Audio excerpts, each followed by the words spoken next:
welcome everyone. I'm Milo Bianchi. I'm a professor here at TSC, and I'm the director of the 15 initiative. So as you know, the initiative was launched about 3 years ago, a bit more than 3 years ago. And one of the main objectives of the initiative was to foster research, to promote research on digital payments in developing countries and the issue of competition and regulation in these markets. And the idea was to have a mix of papers, which were both theory and empirical, which were bringing insight from IO, from finance, from development, and especially to address policy relevant questions. So today I'm very happy that there's a lot of this work which is represented in the conference. I really hope you will enjoy listening to this work and learning about this work as much as we did in carrying out the initiative and interacting with all these nice colleagues which were involved in the initiative. So let me thank the other two organizers of the conference, Emmanuelle, AURIOL, who will chair a wonderful panel later today from 5 to 6:30, and who has been the scientific director of the initiative, and Mathieu Bouvard, who's been the coordinator of the request for proposal, and he will also present his own work later today.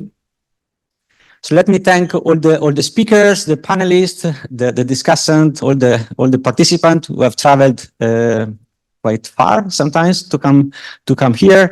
Let me thank Seth GARZ especially, and the Gates Foundation for making all this possible.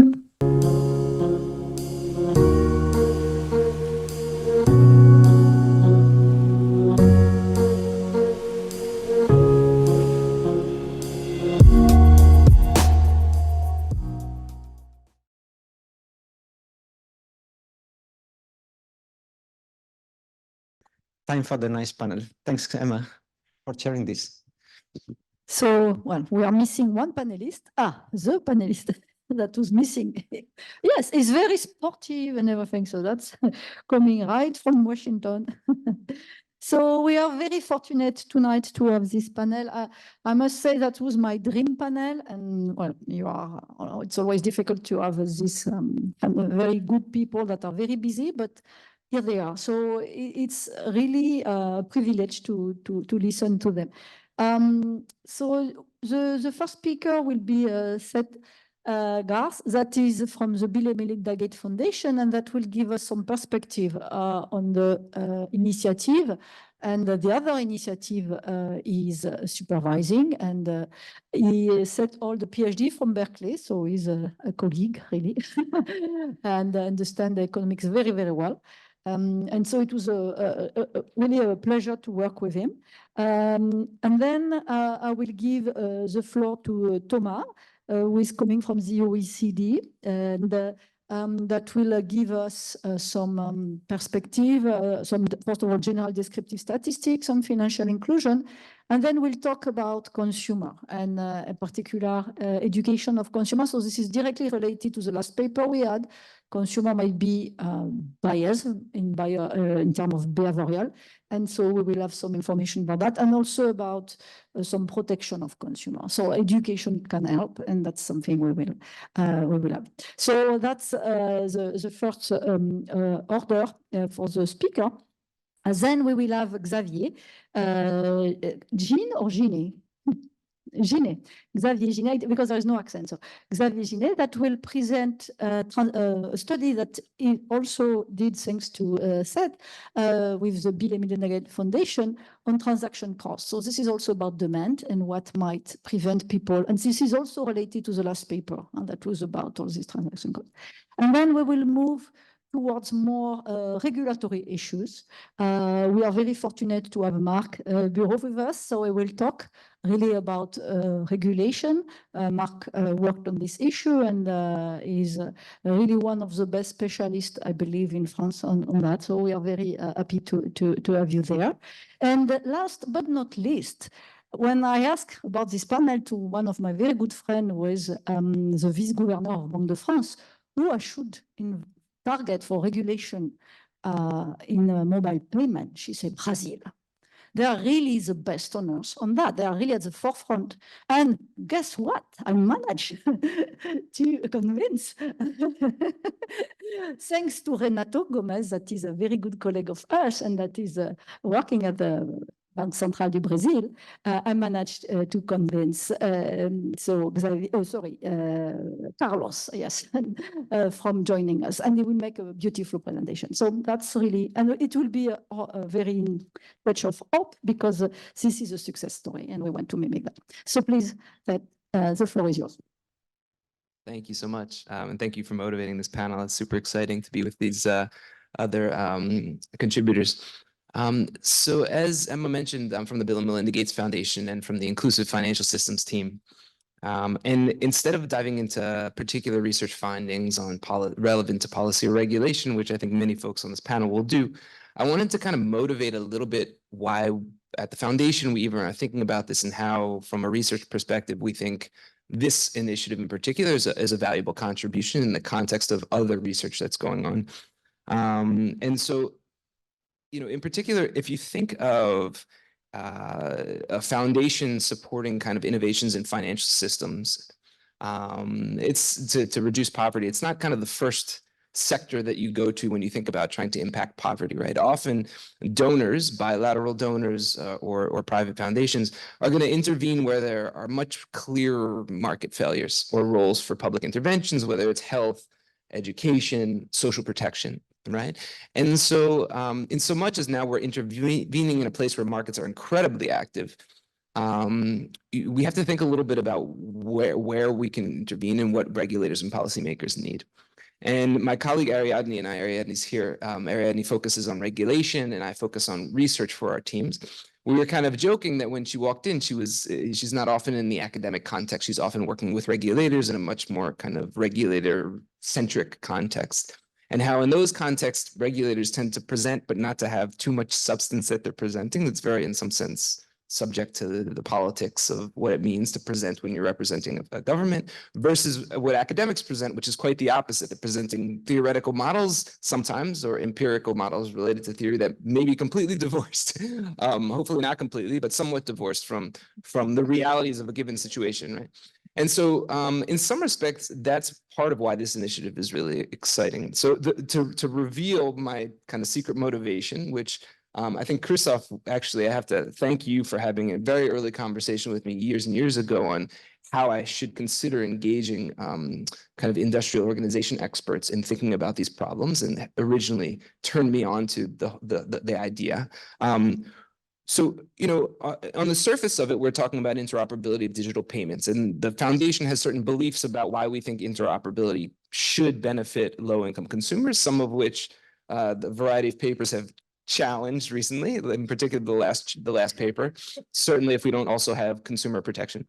But we have certain beliefs, and so we've, over the past few hours and tomorrow, we'll also hear some of the findings that come out of the investment in this type of research.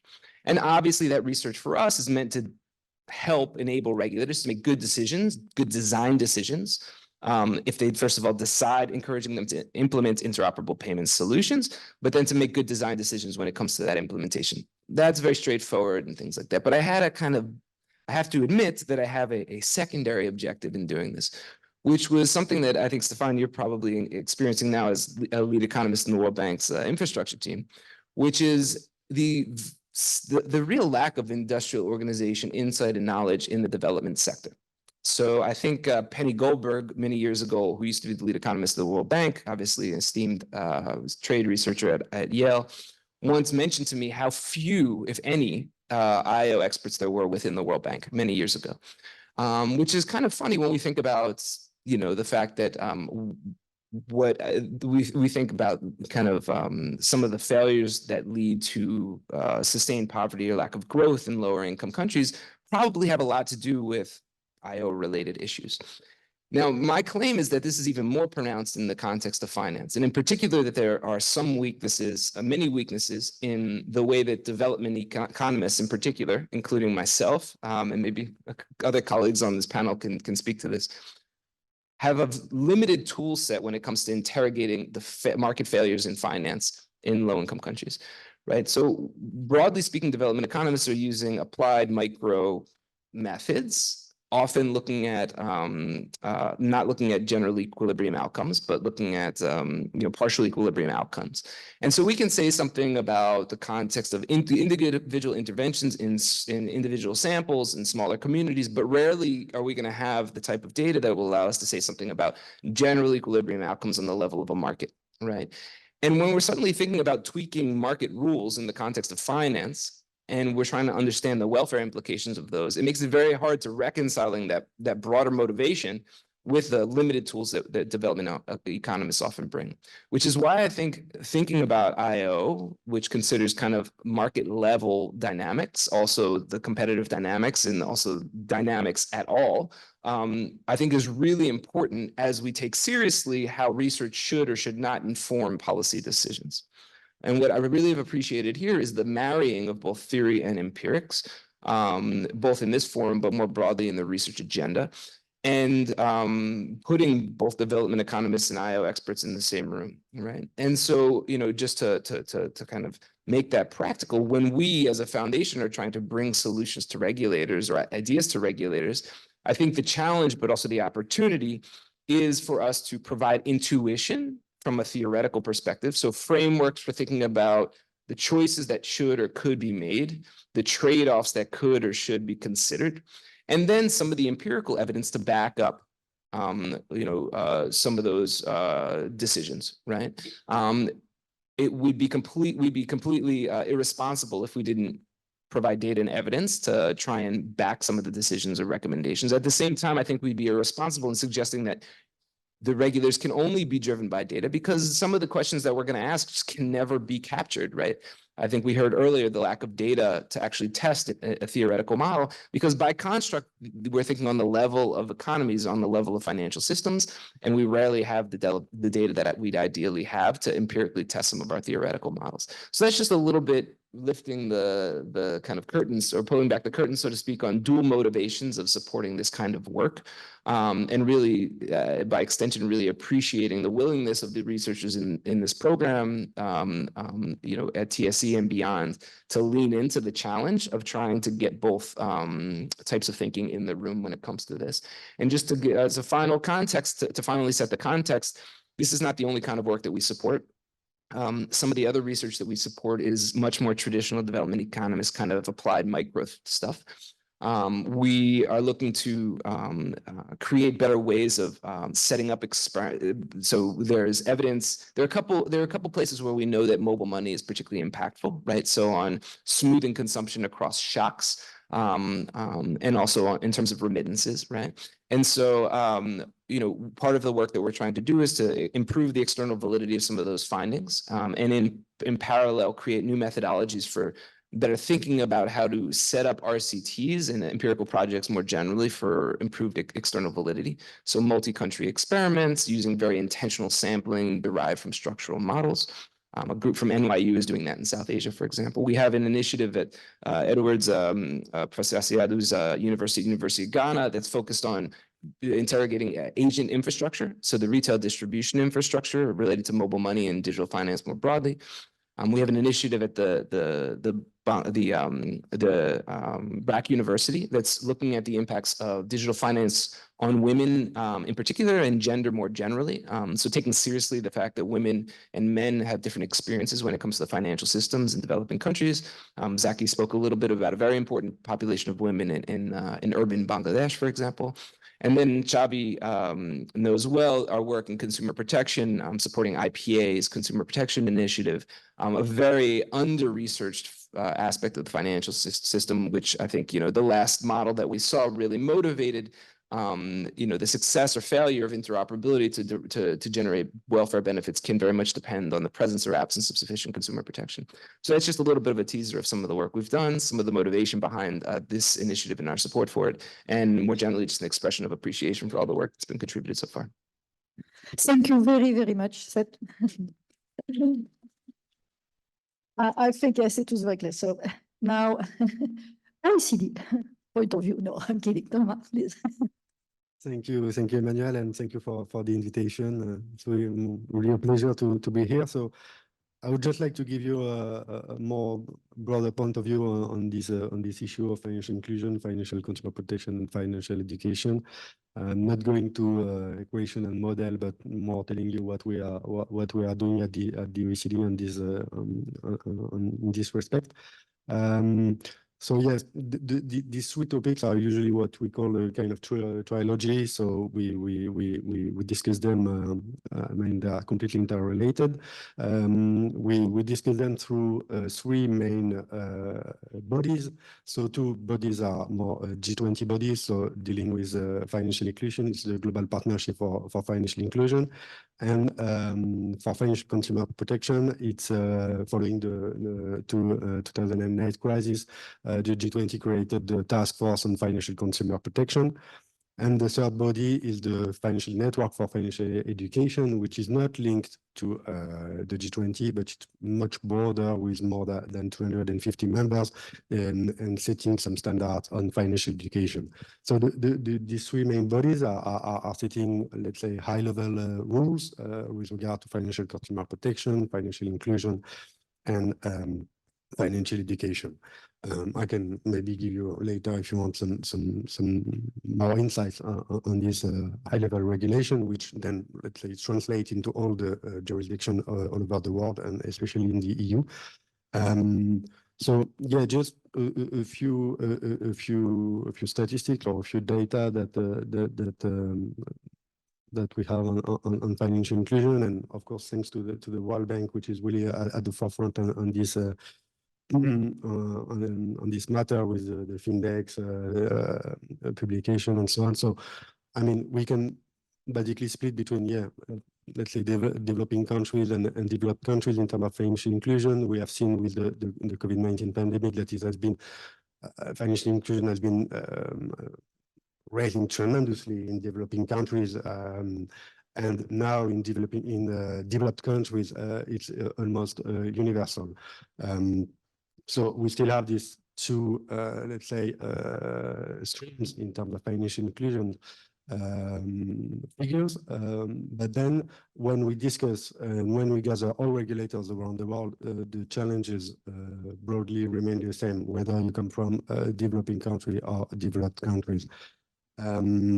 So one of the biggest issue that is raised by regulator, and it's the topic of many reports that we publish, is about consumer empowerment and about the lack of financial literacy and digital literacy of consumers, be it in developing countries or developed countries.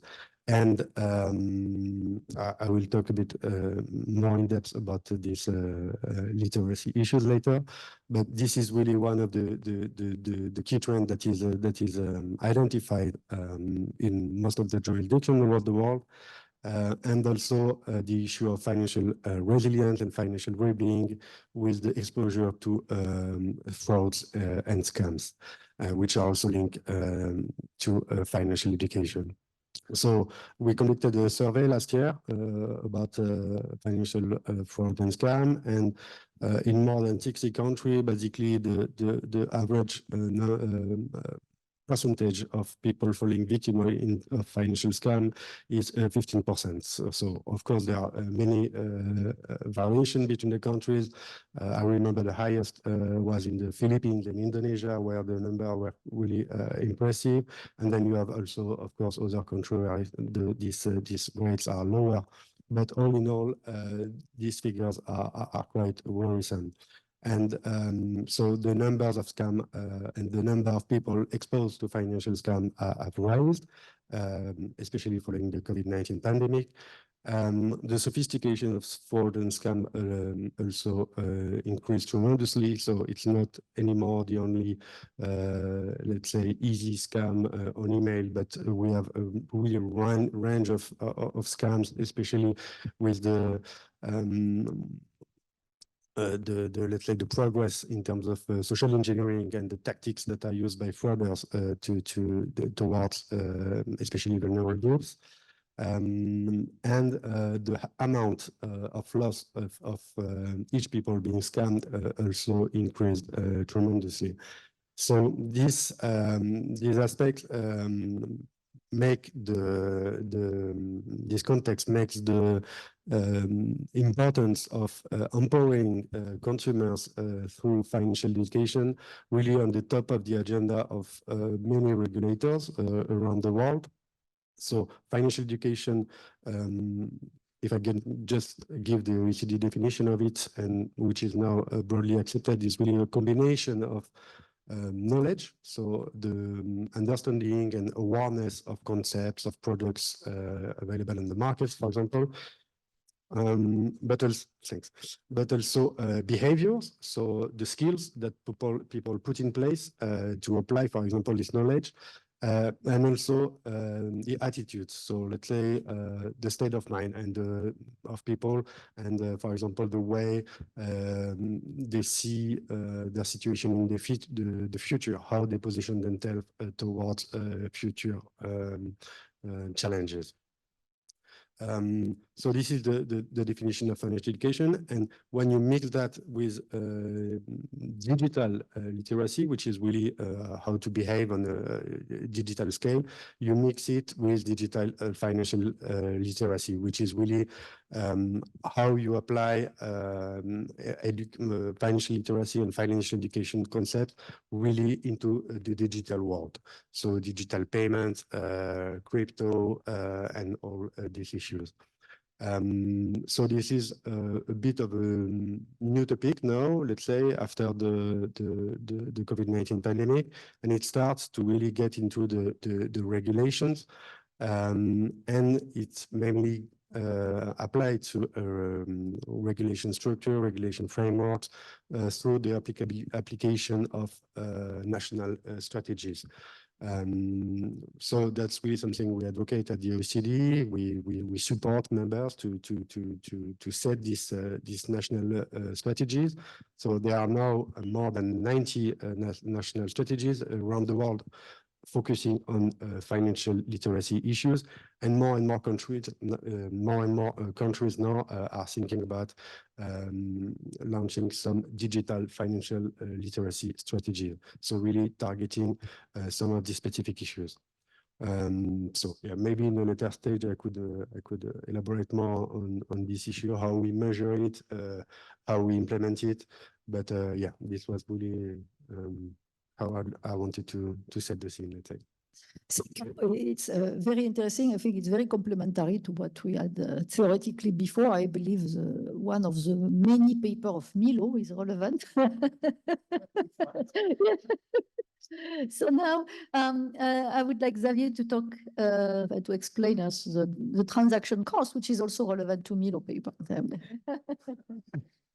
Exactly, following with the theme.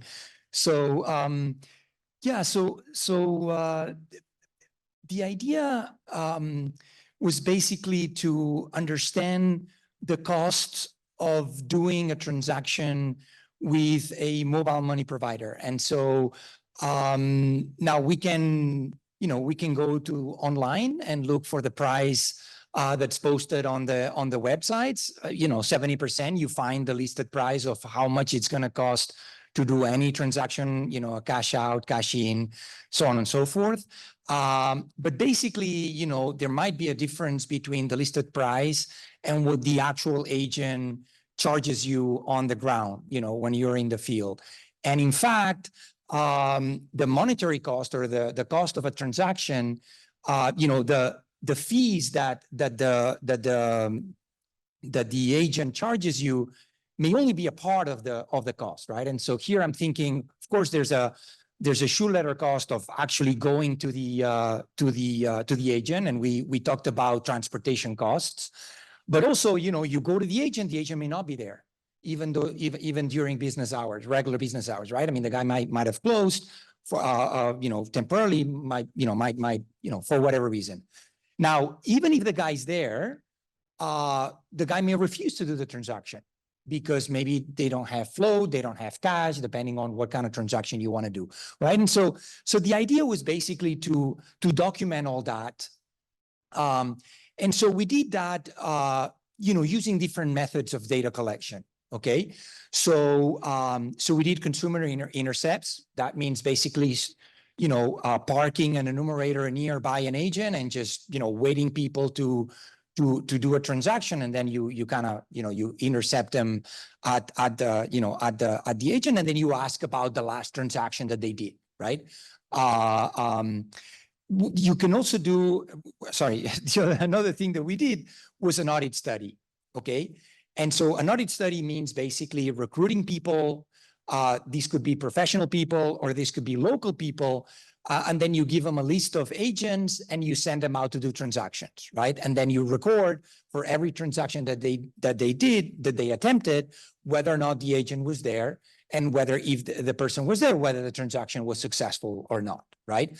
Now, you also keep track of the time that, that it took to get them there, the time that they had to wait in line before they were being served, the time that the transaction the time of the transaction, of course, whether it was successful or not, and then how expensive it was, right? And so remember that, you guys have, so the work of Francis and Anne was mentioned there. It's not only the listed price, but actually these agents sometimes overcharge, over and beyond the official listed price, right?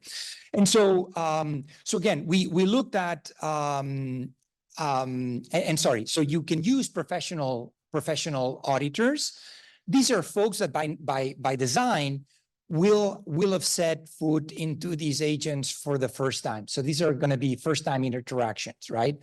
Now, the typical interaction with an agent is actually, it's a repeated interaction where there's some rapport with the agent, and so maybe a dealing with a known agent may be different from a dealing with a new agent. Right. And so we had then we also recruited local people that were, that were incentivized to do transactions. And again, we send them to the regular agents and we sent them to new agents to basically see whether there was any sort of difference there. And then, of course, we also asked the agents themselves. Right. So, do you overcharge? Do you close unexpectedly? Do you refuse transactions, right? And of course, we could, so you can expect that these guys, had incentives to basically not lie. I mean, don't appear, don't look bad, when asked. But you get a sense of different ways of collecting the same sort of data, and whether and of course you can also look at how important these costs are relatively, right? And so what we find basically is that actually the extent of overcharging. We should tell you where we did this. So we focused on Tanzania and Uganda, and then in Bangladesh. Now, there's a reason why we chose these countries, because, except for Kenya, which is, mobile money is prevalent, these are countries where there's, where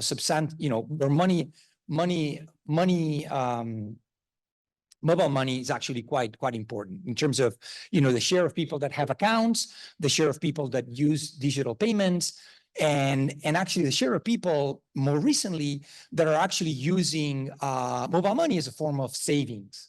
So it's quite important. And so what we find basically is that, agents are typically in the shops around 80% of the time. And this varies by rural, urban, varies a bit by country. Unconditionally, the probability that you actually do a transaction is about 60 to 70%. Okay, so that means basically that you'll have to, go to another agent, or you'll have to visit this agent again in the, to complete the transaction. And so what that means basically, if you with some assumptions, if you convert that into money, basically it's around, for a $10 transaction, you spend about 70 cents just doing the, and that's just time cost, okay, converting to local wages. Whereas the monetary cost, the fees, including overcharging, is only 7 cents. So 70 cents versus 7 cents, right? So the bulk of the cost actually is non-monetary, and it has to do with time cost, okay? Now you can compare about methods, and there's some interesting stuff, just so that we're clear, actually, when you compare transactions to a new agent versus your known agent, actually known agents are, treat you better. Now that might be, treat you better, meaning it's cheaper to them, you're going to be more likely to complete a transaction. That's maybe because when the guy is open, maybe when the guy has cash or has e-money to do the transaction. And so that, that would, that as opposed to, just visiting one guy randomly, which is what an enumerator would do. And of course, actually, when you compare that to what agents say, so agents, of course, actually they do report being missing from the shop. They do report actually being able to complete a transaction, a bit more than the actual truth. But actually, we also looked at transparency measures, such as whether or not you post the list price in your shop, and whether you disclose the costs after a transaction. Now, everybody says that they do disclose the cost. When you ask, auditors, it's about 10%, right? So basically, they do the transaction, they don't really tell you. And also, back to the last paper by Milo, which is it's becoming a seminal paper. So most guys don't know the transactions. I mean, the transaction. I mean, we were asking about a cash out transaction, and most people don't. And so there's definitely scope for to improve there. I think I'll stop here, but yeah. Thanks. Thank you very, very much. So now Marc will give us his light. So thank you so much. Thank you for the invitation. And so it's a pleasure, as always, to be here and to talk about this topic. So I think I'm the less expert here in this round table. So basically, I'm here, I guess, because I worked some years ago about mobile payments and interoperability of mobile payment platforms. So it was in 2016. So I worked for the Bank of Mozambique and with a colleague, Stefan Hernig from Nova Business School. And so what I'm going to say today is basically based on this past experience that we had with Stefan. So we've discussed a lot mobile payments, mobile money today, and so there are very important benefits to be expected. So in the short run, and in particular, it's about the diffusion of financial services, but also to reduce the reliance on cash, which is something which is very costly, both in developing countries and developed countries. So, but there are also potential benefits in the longer term. So we can think that also what can happen is that the diffusion of these platforms of mobile money could stimulate innovation in complementary financial services. So if the diffusion of services is widespread, and therefore there is really an important policy goal to increase the adoption of mobile money in developing countries. And so the question is how, and then we have to ask ourselves, so what drives the adoption of mobile money services in these countries? So typically, it might depend on some local context. So like the strengths of the standard financial sector, whether people are unbanked or not in these countries. It might also clearly depend on the attractiveness of the services that are offered to consumers for mobile money.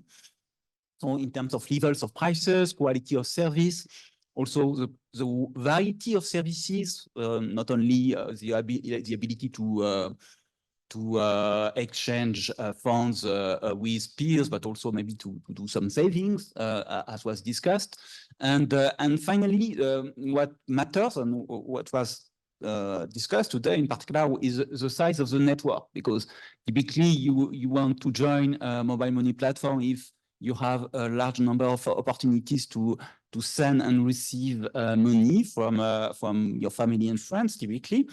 And so here comes the question of interoperability, because we might expect that with interoperability, thank you, then the different networks are going to become shared, and therefore network effects, instead of being at the provider level, they are at the market level, and then with larger network effects, mobile money services might be more attractive for consumers.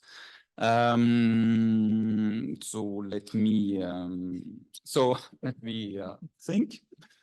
So why does it matter? So it matters because if networks at different networks at the beginning are too small, then maybe each network might be below what is called in network economics the critical mass, and therefore services are not going to catch up. So bringing them together with interoperability will lead to a larger network and maybe allow to pass this critical mass, and then the networks are going to ignite, basically. And secondly, also in some markets, there might be some dominant player for historical reasons, for example, and interoperability might be a way to level the playing field between this dominant player and the smaller player, and to increase competition. And if we believe the last paper of Milo, might not always be the case. So one question which is important, perhaps, is how interoperability can be achieved. So whether it can be achieved through the market, or whether there is some kind of regulatory intervention that is warranted. And this was a question which was asked to us actually by the Bank of Mozambique, so years ago. And so here, I think what we can do is think in terms of basic network economics, which are going to tell us the following. So that it depends, which is a standard answer of an economist. But it depends on what? It depends on perhaps the maturity of the market. So typically what we can think is that at an early stage of the market, firms are going to compete for the market, are going to try to build their network of users, but also of agents, for example. And so this kind of market force might be beneficial and might allow the market to grow. And that perhaps at this early stage, imposing interoperability is not such a good idea, and you don't want to impose it as a regulator or as a bank, as a central bank. Maybe at a more mature stage of the market, if interoperability does not emerge from the market players themselves, because it could, in principle, because they might see an interest in having a larger network after all. So if it does not, then maybe some intervention is necessary. So here, I think what matters also is the implementation details. So I'm talking about that also because I'm working currently on the Digital Markets Act for the European Commission and on interoperability of messaging services. And here, this is a topic where the details matter, but I think it's the case also for mobile payments. And we've seen that, for example, in terms of consumer protection, information of consumers, things like that can be important. So in the Digital Markets Act, there is something also that is discussed, and that might be also something relevant, I think, for mobile money, which is the security of transaction and how interoperability can affect this security. So for example, for messaging services, there is this concern that if you impose interoperability, it's going to reduce the security of messages. So off-net messages are less secure than on-net messages. And we might wonder whether it's the case also for mobile payments, for example, or mobile transfers, whether when you interconnect different networks, different mobile money platforms, it can raise security concerns and even increase the amount of scams, which could be a problem. So I think so standardization has a role here, and so I think so in the context of the DMA in Europe, this is also a concern. Okay, so the last thing I wanted to say, so it's about multi-homing. So I've seen that multi-homing is something widespread for mobile money platforms with the use of multiple SIMs by users. And therefore here we can think that interoperability can affect also multi-homing. And so since multi-homing is a way for people to actually make different networks interoperable without interoperability, imposing interoperability may have an adverse effect on multi-homing, reducing the amount of multi-homing. And so I have a paper, another theory paper, damned. And in this paper with my co-author Jan Kramer, so what we argue and show is that in this type of context, when you impose interoperability and there was multi-homing, actually you can favor the dominant players, because if as a user I can send funds and receive funds from any network, so maybe it's just better to be on the main network, the focal network, the big network, and not on a small network, because then I can interact with everyone. So maybe interoperability may favor the dominant players, which would go counter to the objective of increasing competition through interoperability. Thank you. Thank you so much. Thank you very much. It was a very clear, very interesting talk. And now, last but not least, PIX. Thank you. Thank you, Carlos.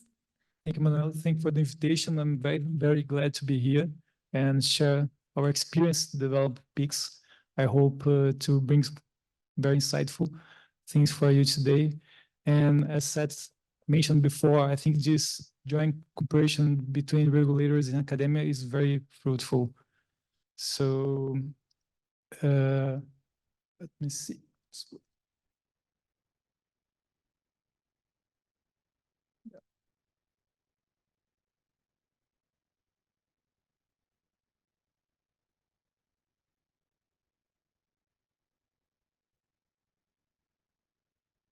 Oh.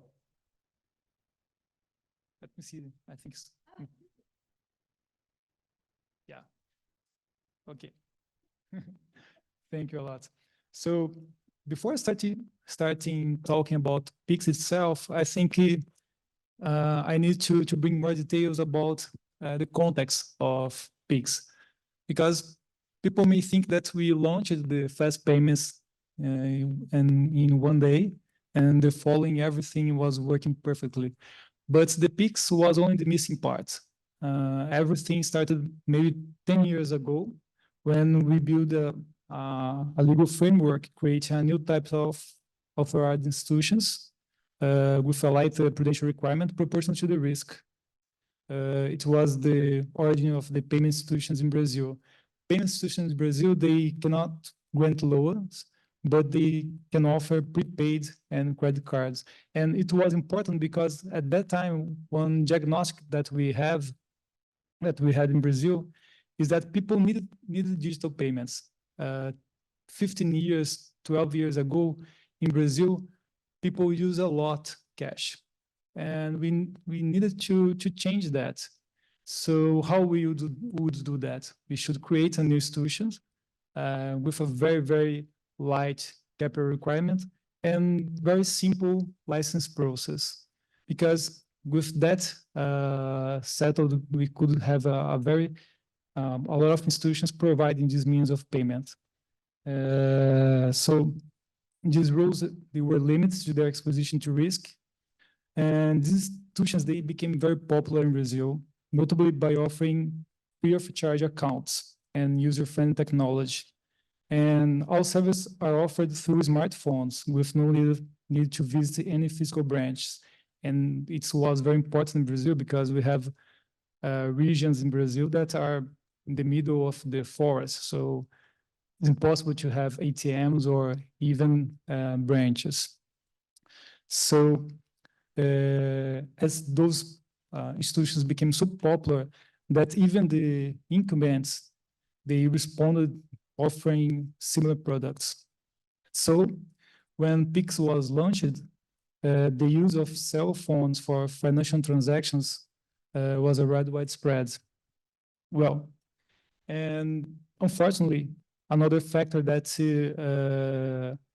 was happening when Pix was launched was the pandemic.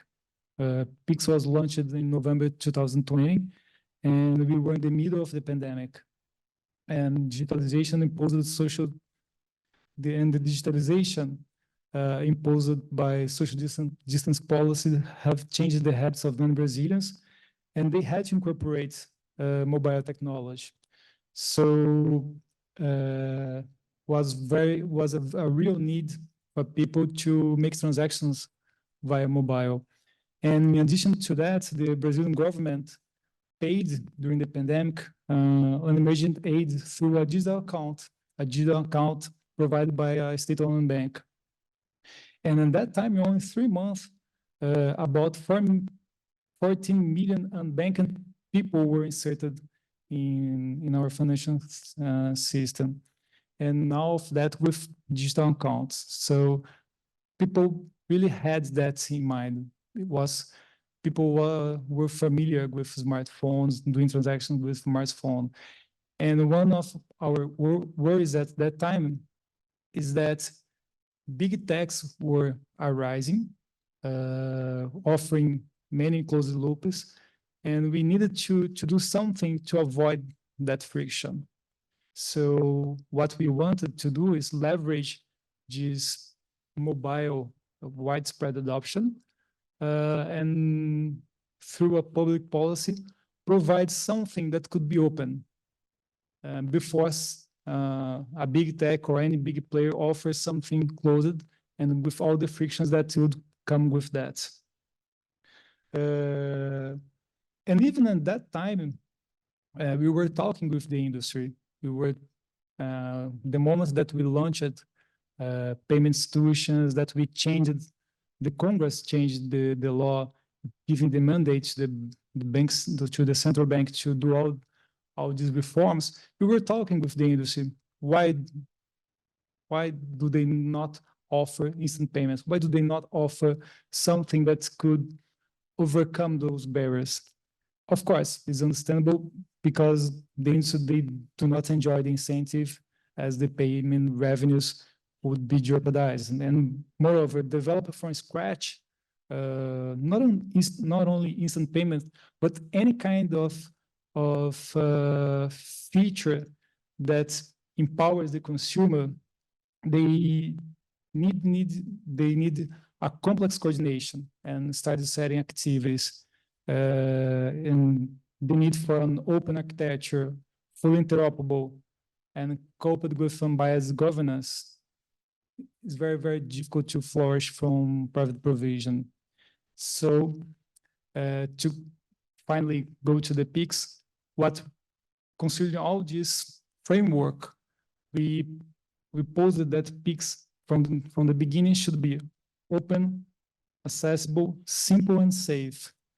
And here I bring 10 features that we consider that really underpins this directive to make Pix open, accessible, and simple and safe.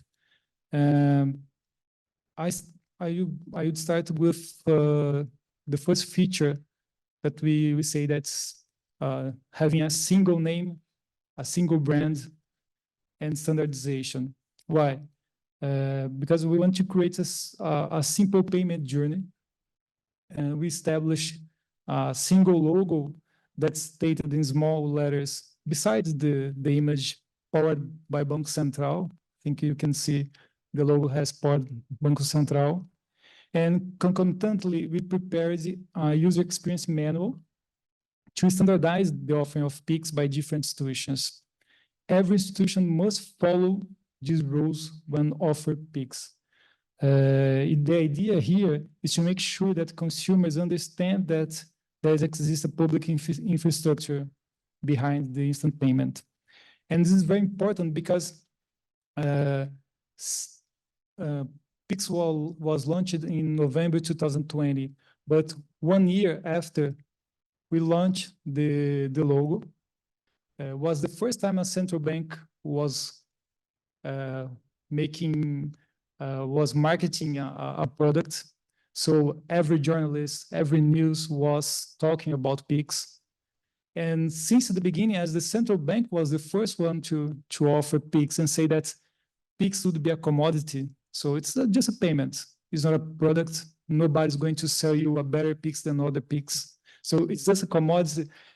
Every journalist and every news was talking about it. So it's like creating a fear of missing out effect, because since from that day, the private sector will be engaged. They know that they should offer that. And this is where I enter in the next steps, that is governance, mandatory participation, and scheme openness. Because by design, this is another important thing. No one would need to download any apps or register on your websites to use Pix. All the consumers, they could use the apps of their own account providers, which were already known and trusted. In other words, Pix was born integrated to the daily life of people and companies. Consequently, Pix being offered within the own applications,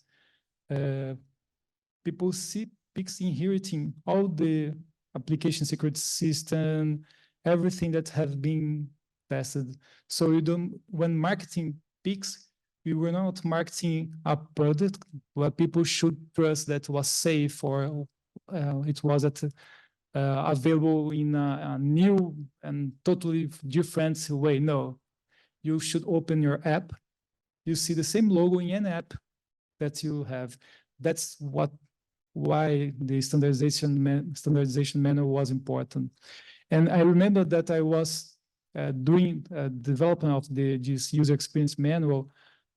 I stopped myself many times thinking about, and I'm being so intrusive, because the manual says, institution, you must offer Pix in the first page. When people click on the Pix, the next page will present those following fields. So we did everything to make it a really standard. But this is, again, this is a very important issue, because when we started with Pix, people was able to test it. It was free of charge. People could send Pix for your mother, father, your neighbor, just to test. So this was very important. Well, and I forgot to say, that's why I have my notes here, not to forget. Pix has many attractive features for consumers, because it provides a comprehensive and cost-free and non-bureaucratic payment mechanism for both payers and payees. That's why if you travel to Brazil, you can see that guy selling coconut water on the beach having a QR code printed. So you just scan that QR code and pay for coconut water. You don't need to carry money anymore. We have some figures showing the amount of withdrawals within the Brazilian system, and the level is very, very lower than it was in the beginning. So people are not using cash anymore.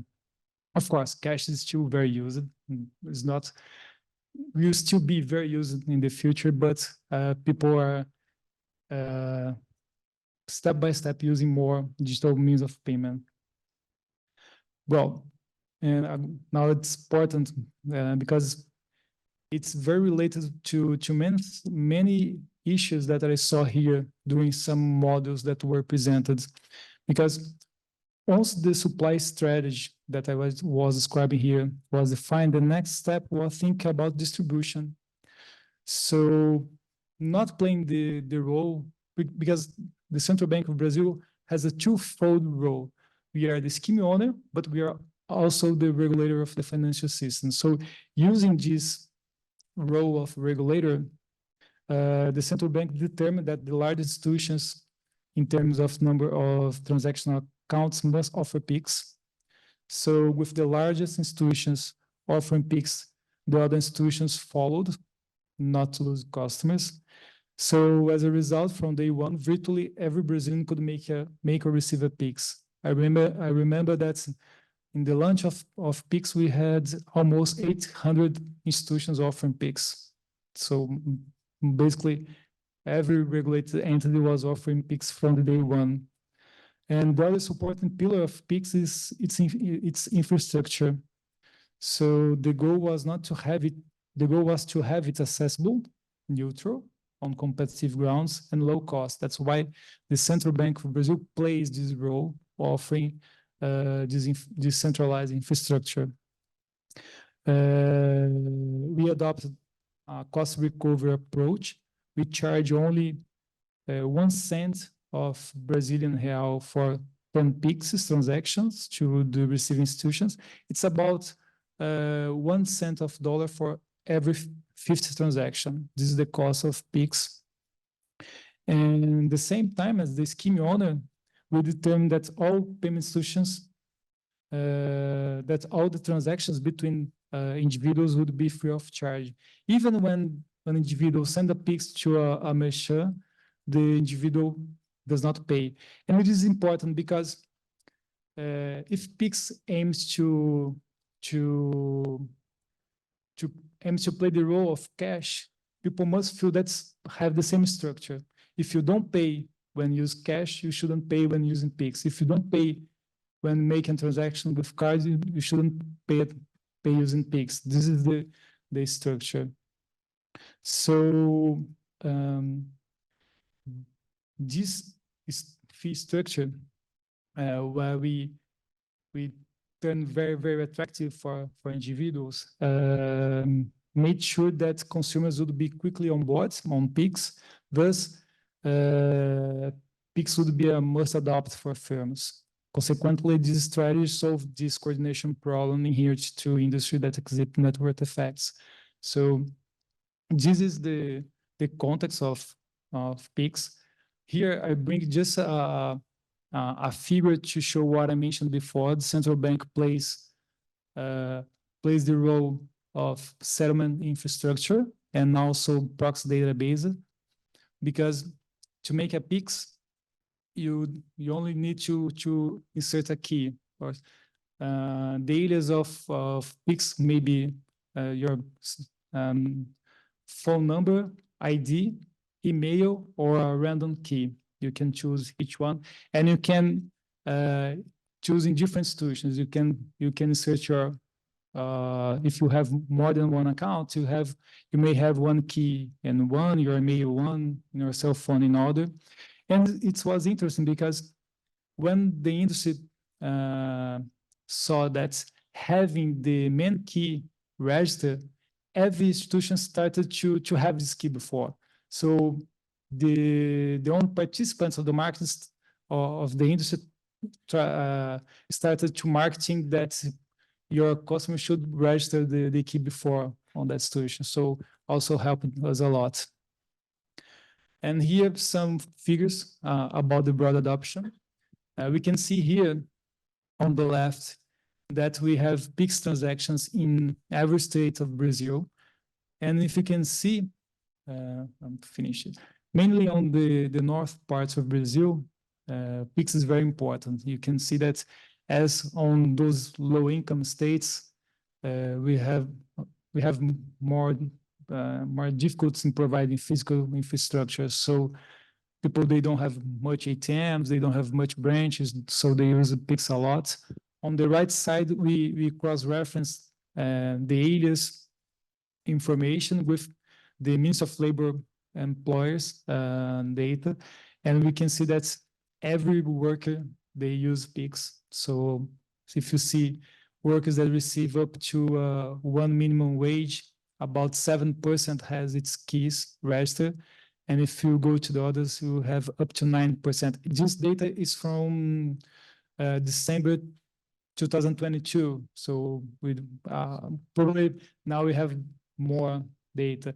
And here, what we have here, we are comparing transactions. You can see when Pix was launched, the adoption was so fast that 3 years after, we have almost the same transactions using Pix with cards, credit, debit, and prepaid cards. And if you can see the withdrawal is red, is falling. In terms of volume, we have, of course, Pix is not the largest one. We have the electronic transfers. Electronic transfers is the way we have interbank transfers. That's why the volume is so high. And it's interesting, I was talking with Milo early this morning. We already had the electronic transfer since 2002. And people could make electronic transfers, but it was only during business hours and from Monday to Friday, but it was very expensive. And that times only banks could offer these electronic transfers. Non-bank institutions, they did not offer electronic transfers. And consequently, banks they never offered that. It was hidden on its own app, so it's never worked well. Only now with that, it's something that we learned when we did the standard protocols, because we had that experience with electronic transfer. Nowadays, you can see, of course, when Pix was launched, many transactions was peer-to-peer, but nowadays, I'm going to show the cost in the following slides. We have more P2M transactions, almost half of the transactions. This data is from October. Now it's about 4.9 billion transactions per month. As you can see here, one of the advantages for the merchants is that the cost of Pix is much lower than debit and credit cards. So it was instantaneously accepted for merchants. And here, the last data, about 85% of the adult population of Brazil has one key registered with Pix. And if you consider 77% of the companies already have a key registered with Pix. And to finish, we have, when we were designing Pix, we had 4 main drivers to guide our public policy. And I think that we are proud because I think we have reached that, because we want to make something to ease the life of payers and payees. And Pix is not bureaucratic, it's very easy. We want to make new business model. This is something that we always think about when you provide a public infrastructure. It's only going to go forward if the private sector can offer products and services on top of it. So Pix is very flexible to receive that. So we have companies offering buy now, pay later, or offering any service with that. And we wanted to decrease the costs and empower consumers. And one of the benefits of the Pix is that it practically eliminated the switching costs. It's very common in Brazil to have more than one account. People have 2 accounts. And with this with these no switching costs and with those light vehicles, you also have business models in Brazil that are very niche, very focused. For example, I have a banking account where I receive my salary, but to use my credit card to make cross-border transactions is very expensive. They charge me a lot of fees, some hidden fees. And I know that there are some payment solutions that work only offering a debit card to make cross-border transactions. So as I was coming here to Toulouse, last week I opened an account. At the same time, I received a digital credit card that I put in my wallet, my digital wallet, and 3 days after I received the plastic. So I could do, and I can send money using Pix. So if I want to make a purchase, anytime I send a Pix to this account, automatically convert in euros, and I can spend with the card. So so having this kind of tool that's very cheap, you leverage business case. So I'm finishing here. Sorry for I took more than Oh, well, but you were invited to exactly to do what you did. Thank you very much, Carlos. So we have yes, I think. So first of all, it's I believe it's a really unique experience on Earth and a very successful one, and it lifts. At least it empower a lot of poor people. So that's really exactly why we are here. And I believe it was very well designed, presumably because of our good colleague, Renato Gomez. So we have 15 minutes left. So if you want to ask some question, please raise your hand. We'll be happy to share the mic. But if nobody has question, I have some, so, oh, you have, fantastic.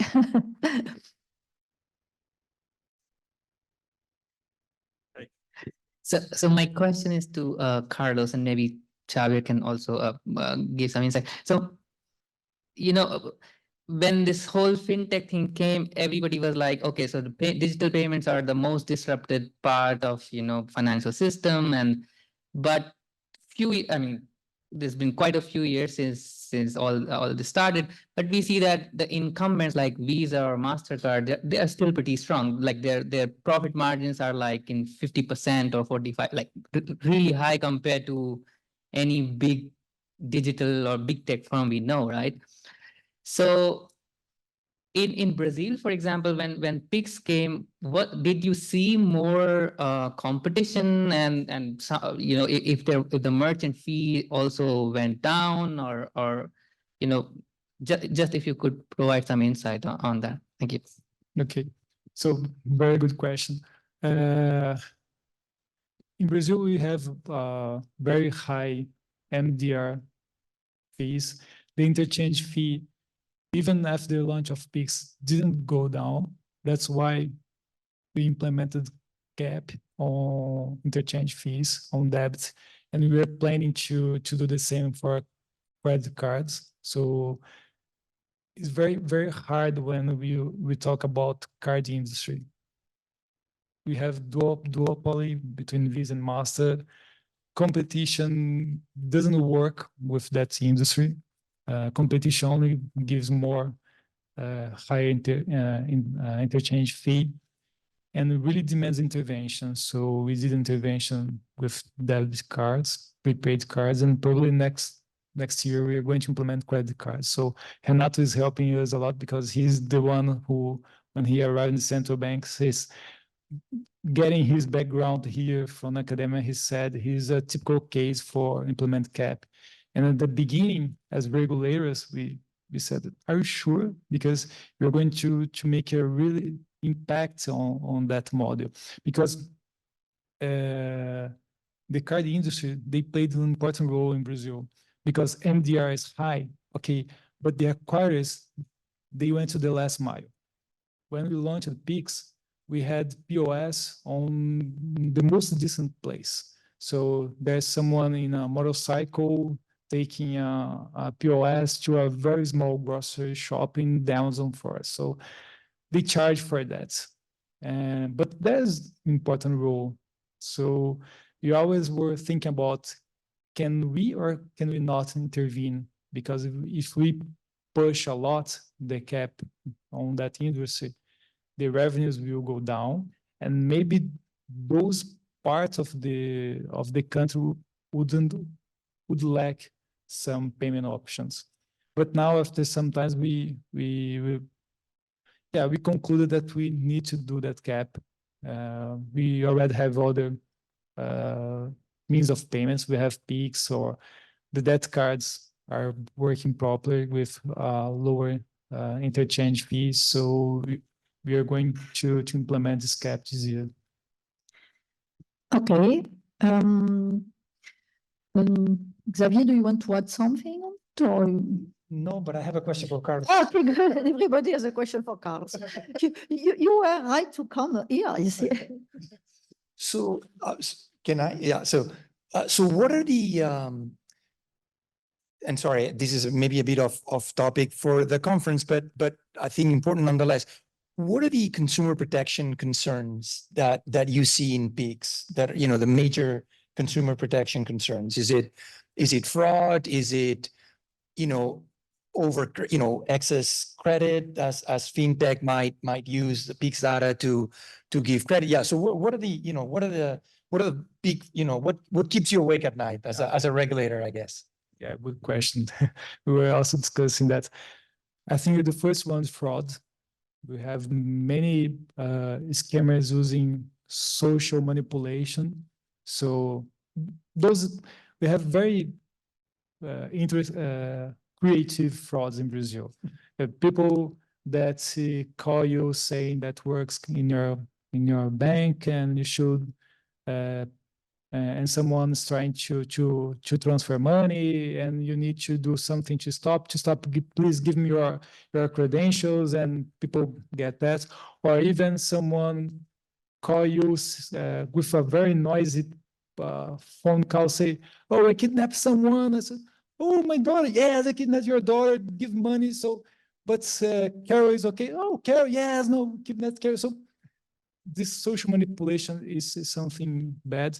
And what makes let us awake at night is probably related to know your client problems, because we had a widespread adoption of payment solutions, and we are tightening the process of opening an account. Because if you have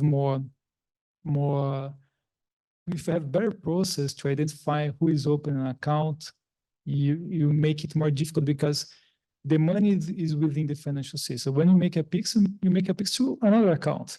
Of course, after that you make a cascade going to many accounts. But if you have control of that, you may try to stop that. So now, within the PIX infrastructure, we are launching probably at the end of the year a tracking tool. So we're going to be able to track the PIX transactions up to 5 accounts. Of course, we're not published that we will be 5 accounts because the fraud, right. But we're going to track the money. We're going to also, anybody that says, oh, I was caught in a fraud, the payment can freeze that money up to 5. And also we make some experiments using AI in order to identify who is potential ID or potential fake account. Sorry. So just to be clear, the concern here is that, you know, when you're a victim of a fraud, what the fraudster does basically, once they get money, they of course disperse. I mean, that account is basically, you know, the money's moved, and so that's what you're trying to prevent. Okay, gotcha.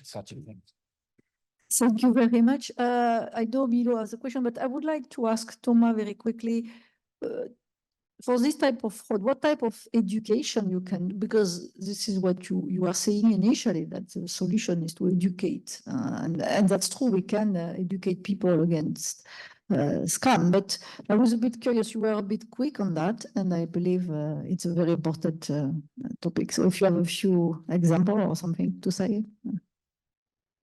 Yes, no, thank you. I mean, I totally see what you mean. We hear that every day.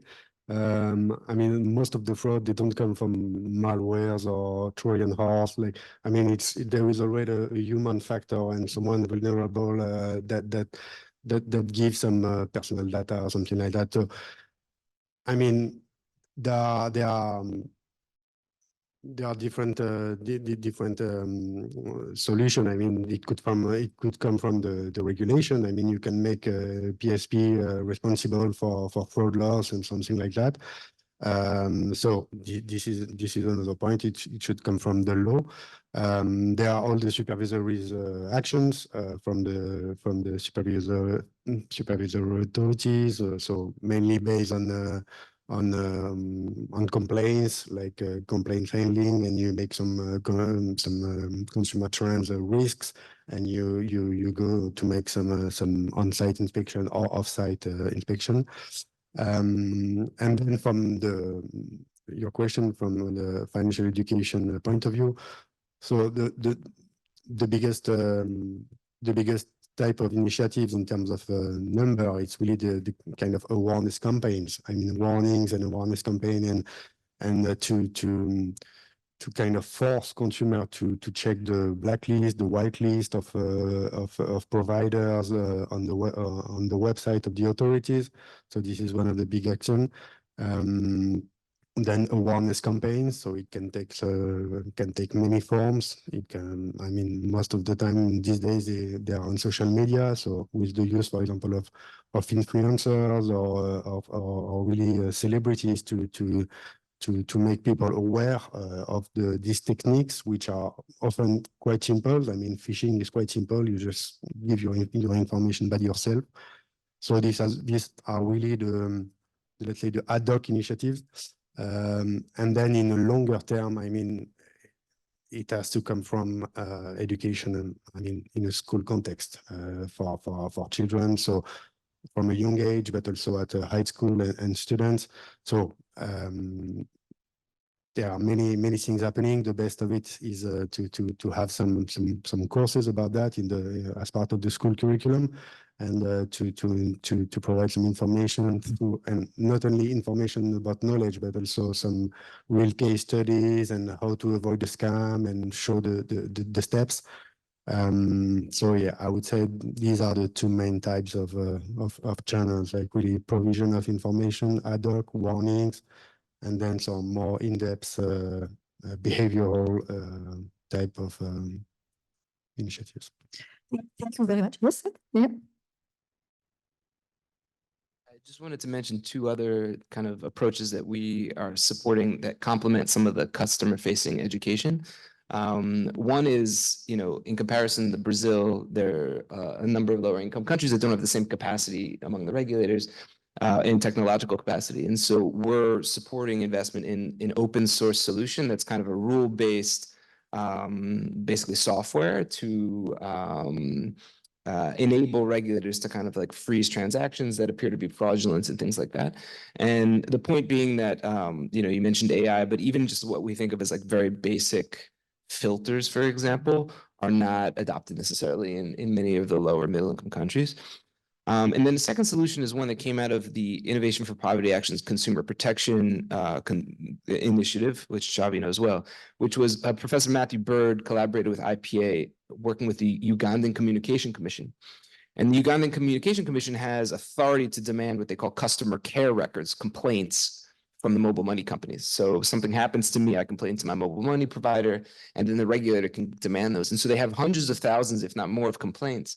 And so what the researcher did was use kind of natural language processing to look and kind of machine learning algorithms to look at the consumer complaints to create actually a predictive model.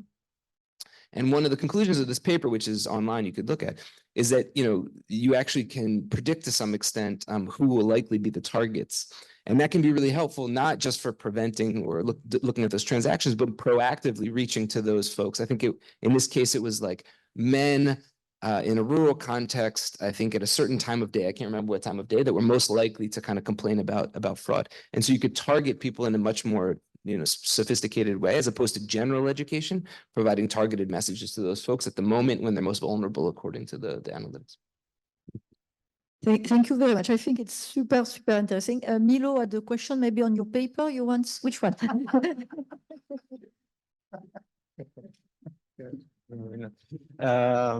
What should I say?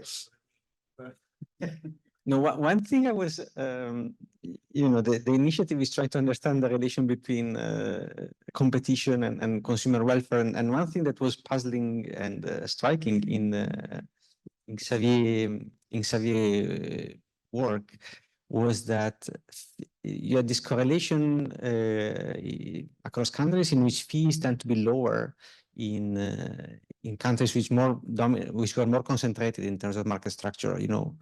So one maybe naively could just conclude from that competition is not helping reducing fees. And I wanted to hear your thought, and other panelists have worked on this complex issue of competition in this type of industry. So I wanted to have a sense of whether you had some ideas on that pattern and how you would interpret it and so on. Yeah, it's still work in progress. So there's various correlations here. So there's correlations between the listed price, the official price, or the official fees, and what they actually charge. And then, when we talk about competition, do we talk about number of operators? Do we talk about number of agents in a given market? And so these are things that we can start to explore. Also looking at sort of the quality of, where this data is coming from. If you're looking at data data from the ground, right? I mean, so are you using data from the audit studies? Are you using data from the agent reports? Are you using, what are you using? Another interesting correlation that you can look at is, the cost or reliability based on the number of customers. So do customers know who the most reliable agents are, or who the cheapest agents are, even so just locally in a market, right? I mean, so are the most popular agents the ones that are more reliable, the ones that are cheaper? Is there a correlation between reliability and cost, right? So all of these, so yes, you can look at, sort of the number of agents as a measure of competition. You can look at, the number of clients that they kind of have as well. And so, sorry, all of that, we're exploring these things. I don't have, headline results for you now. But yeah, no, these are, yeah, I mean, it's, yeah, but in any case, I mean, the relationship between competition and fees or reliability is by no means straightforward. Yeah. Yeah, right. I think Stefan has a question. I would like just to make a quick comment on what Marc was explaining. I believe this parallel, I mean, this surprising fact that interoperability can be bad in the sense that it can make the monopoly bigger, or the dominant firm bigger. It reminds me of roads. If you have a very rural area and you want to connect it to the big city in the hope that it will revive, no, it might empty it. And that's something we know about roads. They can do exactly the reverse of what you had in mind, saying, I'm connecting this poor place to help it to strive, and everybody say, oh, now I can go to the big city. And so maybe interoperability sometimes do that, just saying, okay, now I can go to the big city and I don't need the small. So it might be against competition. Stefan. Thank you. Just a comment, maybe. It's not really a question, but circling back to the initial thought by Seth on bridging research, and because it's a little bit what I'm trying to do now also, and I can connect to the difficulty of that. So I agree that bringing more IO, but not only IO. Actually, we need also more macro. We need more economists in general. A lot of people have the title economist outside in the policy world, but they don't really do economics actually in the way we would think about it here. But that being said, I just wanted to say, I'm sorry if I sound a bit negative, but I'm really struggling to understand the big picture here. I understand I see a lot of case studies and papers about, including what we've done, right? On specific cases, but I mean, one is we have a government digital platform and it relies on online banking, or there is mobile money, or there is maybe the card industry. I mean, I have the impression that there are all these things, and I don't see a general framework to think about it. I'm really struggling about that. Something I see at the World Bank as well is really difficult. People don't have a general view about what is the economics of digital in general. I think digital seems to be a general purpose technology that's useful for a lot of things and works well when other things are there, but doesn't really make a difference if the other complementary inputs are not present. And that's one angle where it might be useful to think about it. But I just wanted to convey that, I've listened all day trying to say, focused on a lot of very interesting things, but I really missed the big picture. And it's not only about this conference, it's in general about all these events about digital. Everybody's super excited. Or AI is going to solve all the problems of the world, but what's the economics of AI? I have no clue, to be honest.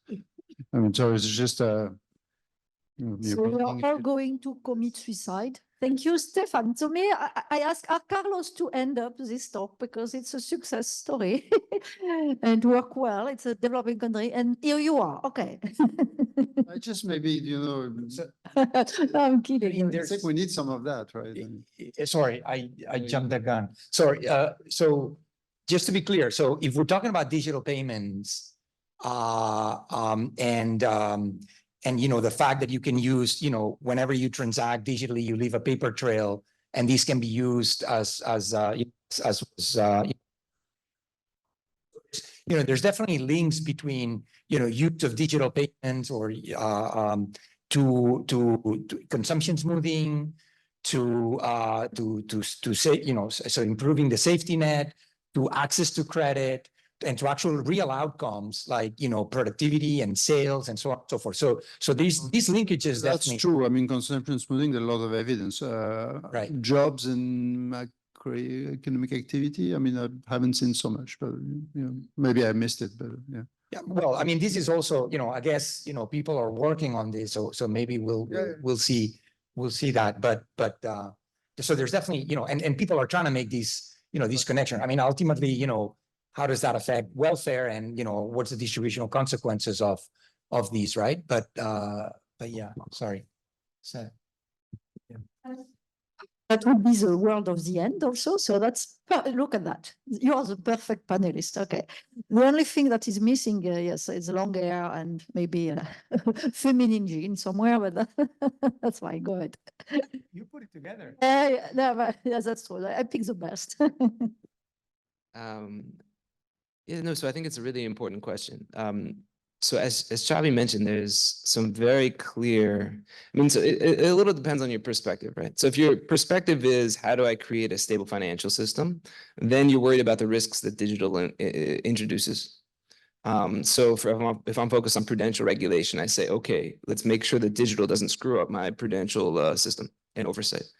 If you look at it from the perspective of alleviating poverty, you say, okay, there's really impressive evidence that household shocks are a major cause of poverty traps, and subsequent evidence that digital finance enables folks to much more quickly access emergency funds in a moment of shock.